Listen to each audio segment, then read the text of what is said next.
Hey everyone! Adobe Dreamweaver is a fantastic tool for web design or development. It allows you to build responsive websites visually or with code.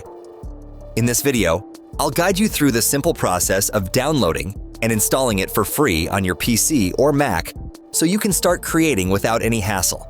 You can follow along step by step by clicking the link in the description to go directly to the official Adobe Dreamweaver trial page.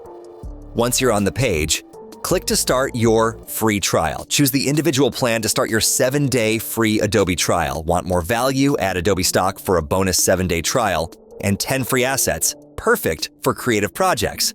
With Adobe Stock, you'll have access to a vast library of high-quality images, videos, and templates, enhancing the visual appeal of your web projects.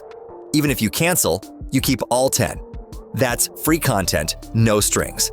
Next, you'll need to sign in or create a free Adobe account.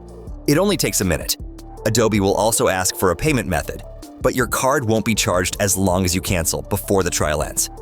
I highly recommend setting a reminder on your calendar or phone just to be safe.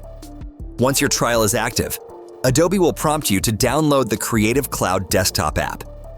This app is your gateway to all Adobe products, allowing you to install and manage Dreamweaver and any other Adobe apps you try. Open Creative Cloud, search for Dreamweaver, click Install, and let it do its thing. Installation should only take a few minutes, depending on your internet speed. And that's it!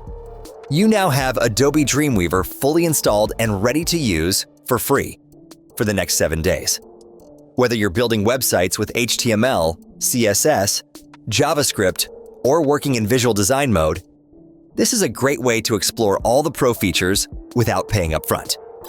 Click the link in the description to start your free trial, and then follow the steps in this video.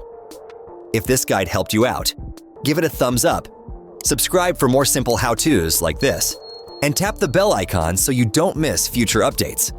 Drop them in the comments if you have any questions. I'm happy to help. Thanks for watching, and I'll see you in the following video.